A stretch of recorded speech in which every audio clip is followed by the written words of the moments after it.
Hello. I am so excited you are here. Today we're going to be diving into all things New York City Marathon, and I'm just so excited to dive in with y'all. If you're new here, I'm Molly. I am a lifestyle and running content creator here in Austin, Texas, and if you're returning, I'm so happy to see you back. So a week and a half ago, my husband and I ran the New York City Marathon. It was both of our first world major marathon major. I always get those two confused. I think it's marathon major. It's the first major that we had run, and we had the absolute best time. I posted a full recap video, and you can watch it here on my YouTube, but I feel like I didn't really dive into all of the logistics, the planning, and really just all the nitty-gritty details of the race itself. I did a Q&A over on my Instagram, but really just wanted to do a YouTube video to go in a little bit deeper with a lot of the questions. I'd asked for questions on my Instagram, and I have them up right here. Like I said, I answered a good amount of them on Instagram, but feel like at the same time I also barely even scratched the surface of this marathon. So I've got an hour until my next meeting, and so I am hoping just to answer as many questions as I can and just give y'all a better glimpse into the race weekend, the race itself, and yeah, just everything about the New York City Marathon. I'm just gonna go ahead and jump right into these. I'm not really gonna answer them in any order. I'm kind of just like scrolling through, but I will say there were so many questions that were asked, if you can see. So I know I'm not gonna be able to answer them all here. First question is tips for getting to the start/starters village. So I was not paying attention to my email, and I completely missed the several emails we got about signing up for transportation. So I looked at my email, and we had like one day left to sign up for transportation. By the time I went, there was only one option left, and that was the 5 a.m. bus. If you watch my video, you know that we didn't start until 10:55. So we got to Starter Village around 6:30 and waited around until 11. Obviously, you do not need to take the earliest bus, and I'm honestly not even sure what all the other options are because that was the only option left when I went to sign up. I know there's a ferry, and I know there are buses all throughout the morning. With that being said, I really enjoyed getting there earlier because I would rather just have time to like sit and wait at Starter Village and not be stressed about like getting there or being in like the huge crowd of people like trying to go through security and all that stuff, versus like being stressed because you see there's a long line at the buses and you get stressed about all the different things. So granted, again, we could have gotten there later and it would have been totally fine, but I'm actually really glad that we took the first round of buses out of there to get over to Staten Island because it worked really well. But if you were signed up for the race, pay attention to your emails. You'll get an email about when you need to sign up and take the transportation. You have to select an option. There'll be multiple options, but you have to select one, and you have to select one by a certain date. Another question I got was, why did the later crowd still have to show up so early? So like I said, we didn't have to get there that early. I will say I had friends who started an hour before us, and I think they took the 6 a.m. bus. I could be very wrong with that. So there's definitely ways to not be like waiting around for so long, but my opinion is it's better to go ahead and get there and just kind of chill while you're there. How did you both get to race? My partner and I are so inspired by you and Dom. Thank you so much. So Dom actually got in via the lottery, which I feel like a very small percentage of people who are able to run the race get in through the lottery. So he got in 2 years ago and ended up deferring, and so that's how he had the entry for this year. And then I entered the lottery, didn't get in, and I knew if I didn't get in, I knew the charity that I wanted to run with. I ran with Back on My Feet. I volunteered a ton with them when I lived back in Dallas, and everything about them is just so incredible. Their mission is so impactful, and I saw firsthand the difference that they were making, and so I knew right away that I wanted to run with them and raise money for them. Someone asked, how do you do the charity sign up? I would really love to fundraise to go. So on the New York City Marathon website, or I think it's on the New York Roadrunners, they have like a section for the New York City Marathon. They have a list of all the charities that you can run with. You can probably go ahead and look and see who you can run with for 2024. I will say they fill up very, very fast after who got into the lottery and who didn't get into the lottery is announced. So 2 years ago, the year that Dom had gone in and I didn't get in, I was like, oh, maybe I'll try and run with the charity. And I remember I submitted all my information to run with a charity. Granted, I think it was one of the more popular ones, but I never even heard back. So I would say it's good to just already know which charity you want to run with if you don't get in. And not every single charity is listed on the website. So Back on My Feet, I don't think is listed on the website. I just knew that they had runners at all of the big races, and I knew that I wanted to raise money for them. So if you saw people running with specific charities or anything, go ahead and maybe like research them and just know ahead of time what charity you want to fundraise with, because I know a lot of them fill up pretty fast. Running it next year, how were the hills? That is so exciting. I know you're going to love it. I feel like how the hills were and how the course were itself is a very like subjective answer. I personally, all I had heard was like, oh, it's so hilly, it's so hilly, it's so hilly, and there were definitely hills. Don't get me wrong. Like literally, the start is going up a hill across the bridge, so there are definitely hills. With that being said, I was pretty surprised by the lack of hills. I just expected there to be more hills. I expected there to be steeper hills. I just expected there to be a lot more hills than there actually were, but that could also be because I live in a really hilly city. I live in Austin, so I go out of my way to make sure that I am training on hills on almost all of my runs, and so the hills really didn't catch me off guard. There were like, I think maybe 4 bridges. I'm not sure. I'm not super familiar with New York, but I think there were 4 bridges and there were hills for all of those, but they're all kind of like a slow, steady incline.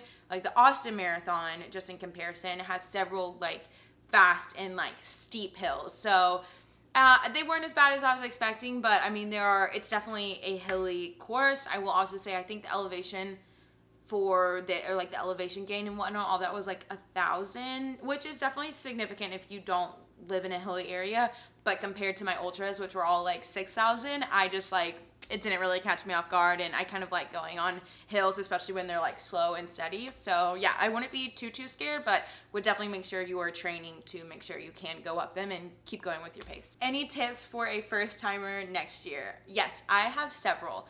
So the first one is to make sure you have your name like on your bib. We had heard people say that and just never got around to getting something to put our like name on our shirt. People will be cheering for you if they can see what your name is. Like there were people around us who their name was like very big on their shirt, and they probably felt like a celebrity running in some of those areas because people were like, yeah, you got this, like, and just like calling out their name. It just does something to you when you hear your name being like called out in a marathon, and you're like, oh my gosh, they're cheering for me. Like, you're right, I can do this. So definitely recommend putting your name on your shirt. I think a lot of people did just like press on letters. You could even do duct tape, but definitely put your name on your bib.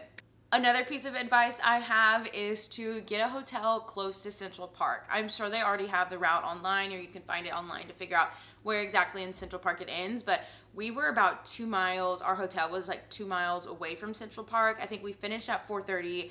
It's like a mile-long walk out of Central Park. Like, it is just barricaded and you can't get out. So you have to walk a bit after. Then we had to go back to the subway. I don't think we got back until like 7 o'clock, just because it was such like so many moving parts in order to get back, and obviously we were going slowly, and it spits you out right outside of Central Park, and there's so many hotels that you could stay in. So I feel like it would definitely be worth the price to stay close to it, because you're gonna be tired. Another tip would be to bring a magazine to Starter Village. I had contemplating bringing a book, but I was like, I don't have a book that I'm just gonna want to leave behind there. And so I saw one with several magazines. So I was like, that is such a great idea, because there's no problem just like throwing it away, because they're like $5, and I didn't want to be on my phone because I didn't want my phone to die. So yeah, definitely bring magazines to Starter Village, especially if you're going to be waiting around for a couple hours. How did you manage the long wait period before the race? So like I mentioned, we got there around 6:30 and we didn't start until 10:55. Our lineup was 10:25. So we had about 4 hours of just sitting around. I will say it passed by a lot. In my opinion, it passed by a lot faster than I was expecting it to, and I didn't have anything to do. I wasn't listening to music, I wasn't on my phone, I wasn't reading, but there are just so many people all around you, which is so fun. So there's so many people you can meet. It was cool kind of just like walk around and see what's up, but I really was just sitting there and kind of chilling. I feel like there was nothing even going on in my mind. I was completely just like zoned out, and we found a place that was, I think it was by like the Blue something or other, I don't know, but I felt like it was a little bit away from everyone else. There were porta potties that didn't have a long line. There was a fence we could lean up against. So it honestly isn't, it is a long wait. Don't get me wrong. Like, that is a long time just to sit around, but at the same time, you're so excited, and so I think it passes by a little bit faster because of the excitement. Would you recommend for a first marathon? Have done 10 half. This race is truly like no other marathon that I have run. This was my 11th official marathon, and I have not run one that honestly even compares. I feel like there were only 2 or 3 parts, and like the bridges, of course, that didn't have people on it, and the people who were there, like, they were there for you. Like, they are so excited for the runners. The excitement and the energy is truly next level. And so to do a race like this for your first one, like, you will be hooked. There's no way you could run this. And like, no, I mean, there is, because my husband ran it and doesn't want to run more, but I feel like there's no way you could run it and like not just want to do so many more, because the energy was just so high. With that being said, it might be a more difficult course for some people, just depending on hills and training and situation, but I don't think you should let that deter you from signing up if you really want to sign up. And yeah, I can't say enough good things about this one. Congrats. What's your secret to not chafing? Brand of shorts or Glide? Honestly, probably both. I use an anti-chafe rub. I put it like absolutely everywhere, but I would for sure chafe between my legs if I didn't have that. And yeah, just making sure you pick good shorts that work for you. I can link the ones that I wore down below. They work perfectly for me. I never have any issues with them like riding up or chafing or anything like that, but I know every body type is different, and so some shorts that might work on me might not work on you. But yeah, I definitely think the key is the right pair of shorts and also anti-chafe rub. What do you do when you are mentally not feeling well during the race? So I think if I was mentally really struggling during a race, I would probably do a number of different things. I feel like luckily with this one, like, the excitement will really just like carry you even through the harder parts of the course. I would probably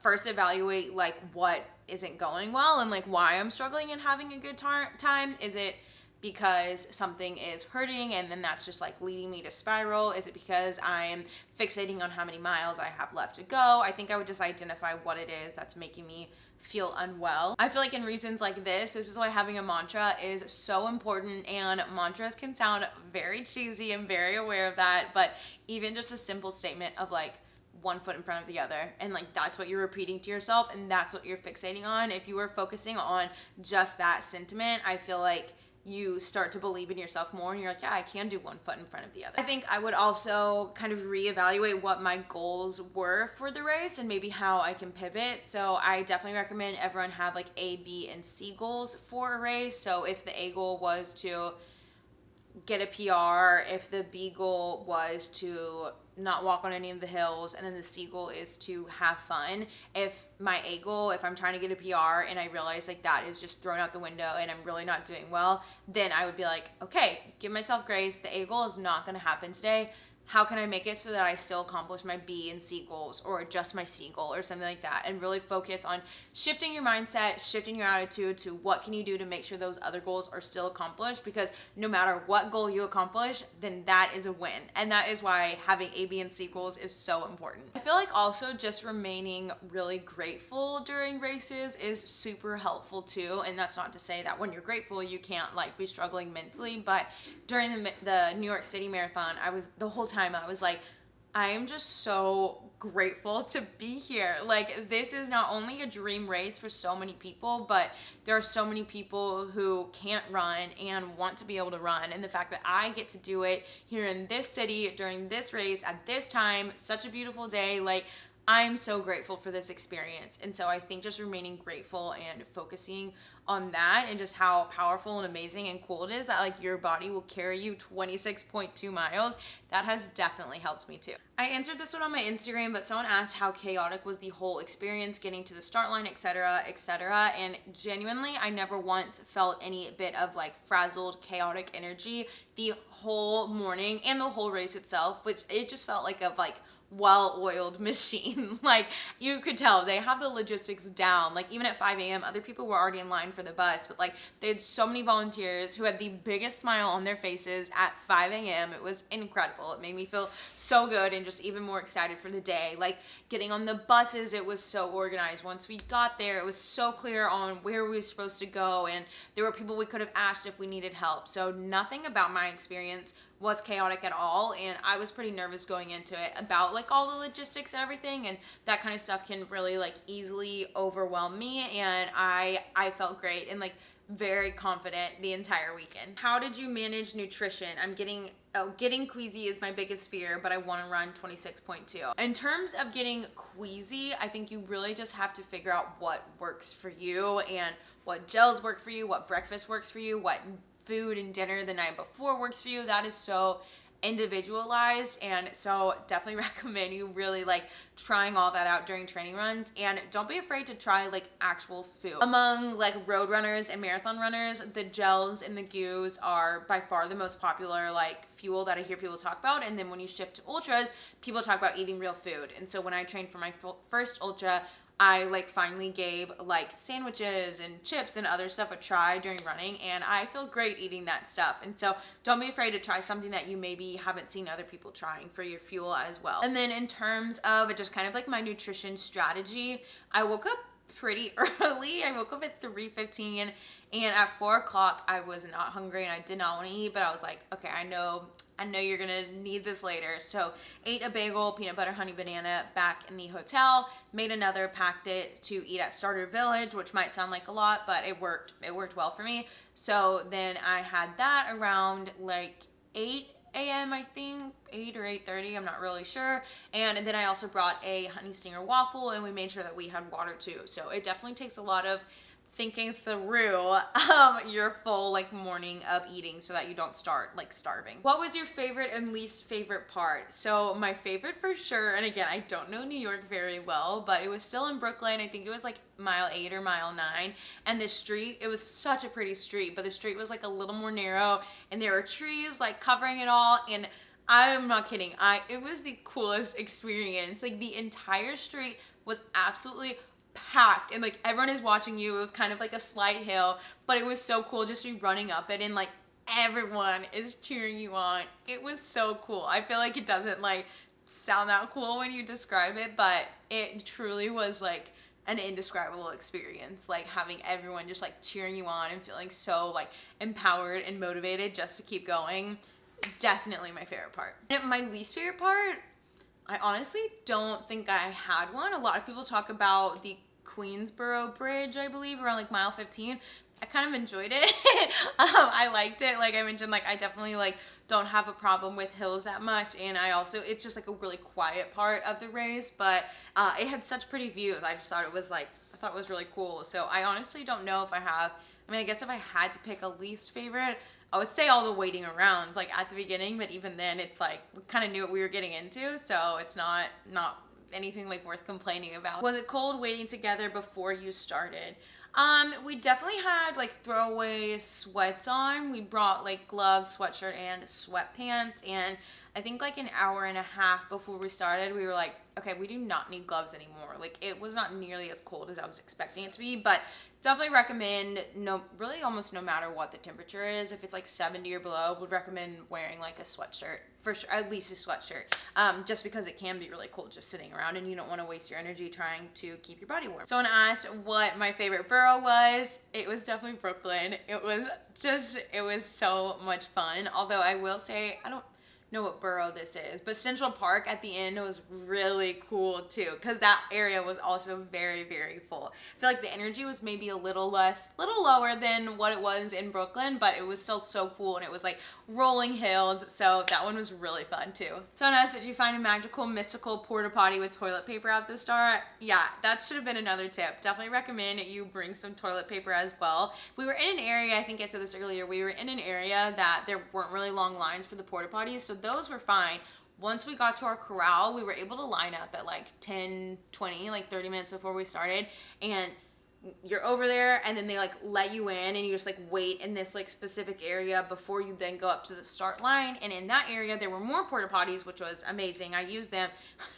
They were disgusting. They were so gross. Like at least half of them were completely full, which is just nasty in itself. And then all the other ones, like none of them had toilet paper. So yeah, definitely recommend just having some with you. So a lot of people are asking about how to get in and are there qualifying times and all that stuff. Definitely recommend you go to their website. They have all the different ways you can get in listed on their website, and that will probably give you better and more accurate information than I would be able to. Someone asked, how would you rate porta potty access? So despite what I just said about these like porta potties by the corrals being full and gross and added toilet paper, honestly, I was very pleasantly surprised. I don't know why I was pleasantly surprised, since, you know, they've been doing this for a long time. Like, they know that runners need porta potties, but yeah, porta potties were absolutely everywhere. And if you're running it and you're like, oh my gosh, this area has like a really long line, I would just look around, because there are definitely areas that are more like, not even outskirts, but kind of just like tucked away, that have a ton of porta potties that I don't think people realize.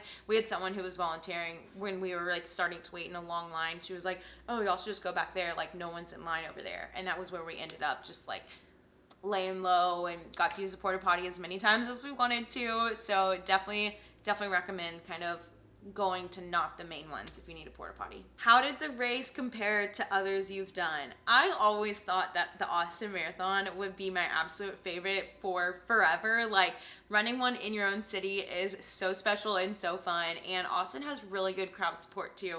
But now that I've done New York, I'm like, okay, wait, I'm remembering this part in Austin when it was pretty empty, and this part, and just feel like, honestly, it does not even compare, which I'm like, oh my gosh, I hope this didn't ruin like my marathon experience from now on, which I know it won't. But honestly, it was by far my favorite marathon that I have ever run. Like, I am obsessed. It was so fun. I would love to do it again someday.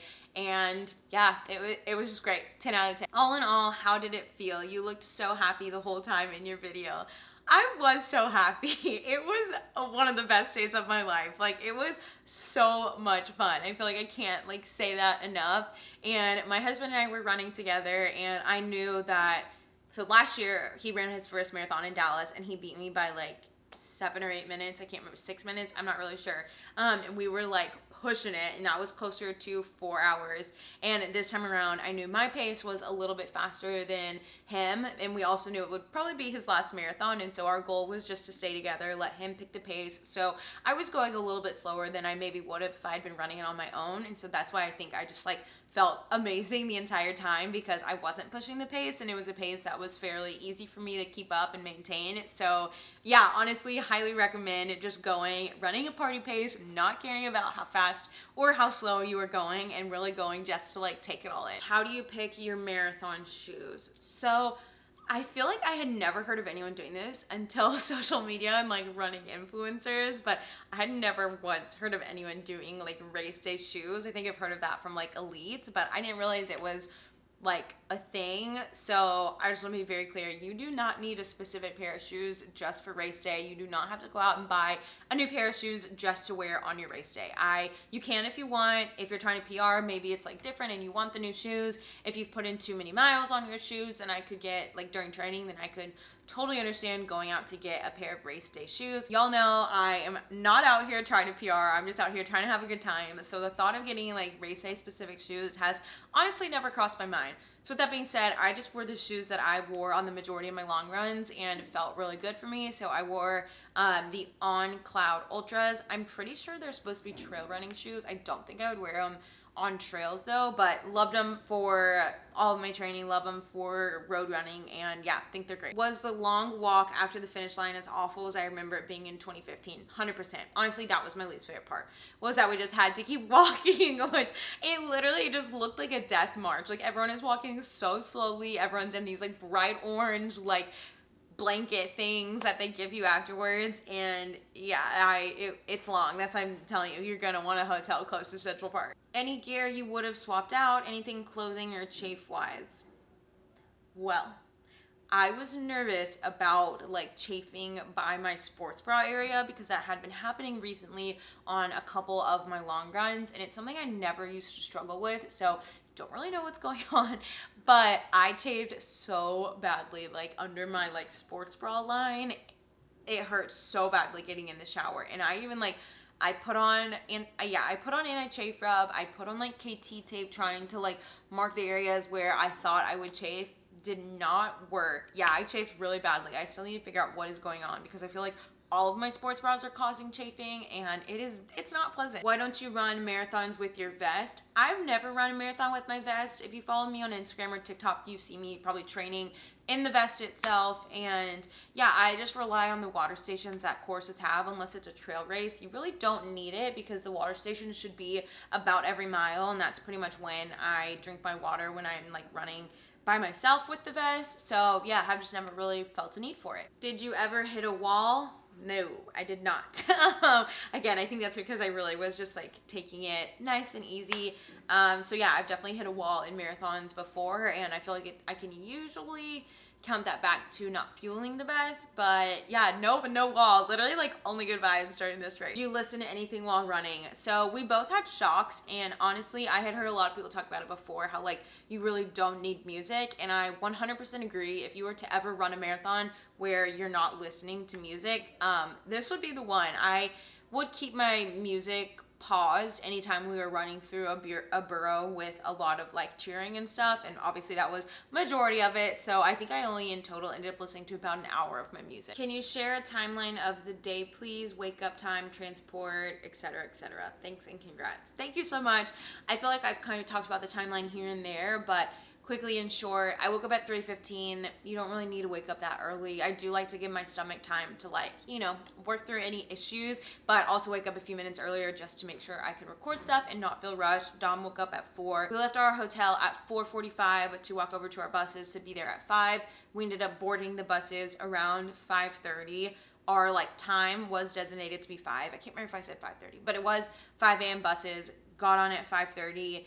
Got over to Staten Island, I believe around 6:15. By 6:30, we were inside, had made it through security and everything like that. And then didn't start until 10:55, finished around 4:30, I believe. I'm not really sure, I don't remember. And back to our hotel at 7. It was a really long day. After doing NYC, do you want to do all the world major marathons? I definitely want to do them. I would love to do all of them. I don't know if I want to fundraise again. I'm so glad I had that opportunity. I'm so glad I was able to raise money for Back on My Feet, but fundraising is definitely hard, and a part of me just like hated asking people to donate, and everyone was so generous and gracious to donate, but a part of me just like doesn't love that aspect, especially when there's just so much going on within the world and there's just so many places where you can be putting your money. I just like, I don't know, a part of me just didn't really love that aspect. So I'll definitely be like keep entering lotteries and stuff like that. If I have an opportunity to run them, I would love to run them, but I'm definitely excited to kind of steer back towards ultra marathons and trail running and stuff. But it truly was an experience of a lifetime, and I'm so grateful for it. Do you mind sharing about how much the weekend costs? Would love to do it, but yeah, it's expensive. I'm gonna be very honest, it's very expensive. I don't have exact costs, but can definitely walk you through some of them. So we booked our hotel back in May, and the marathon was obviously in November. By that point, they have a list of hotels listed on the race website. By that point, I think only 4 of them were left. So that's on me again for not being on top of booking. But we ended up, we booked our hotel. We got in Friday night and left Tuesday night. Our hotel was a little under $2,000 total. So even just accommodations that weekend are pretty insane. If you have somewhere to stay, like with a friend or family or anything like that, that would be amazing because it would probably cut the cost down. And like I mentioned earlier, like you really do want to stay pretty close to either the starting line or the finish line. Race entry itself is not cheap. Even if you're fundraising, you still have to pay the entry fee into the marathon. So that's about $300, I think. Luckily, we got our plane tickets for not too much, but if you're flying somewhere, you need to also add in the cost of your transportation. Ubers are really expensive. Honestly, the subway was more expensive than I remembered as well, but we got in at midnight that Friday, and so we weren't going to try and figure out the subway that night, so we spent like $90 on an Uber getting from the airport to our hotel. So things definitely added up. And then obviously there is like the eating out and just making sure you're fueled and stuff like that. So it was definitely an expensive weekend. I am not gonna sugarcoat that because I was like, oh my gosh, like that was so much money.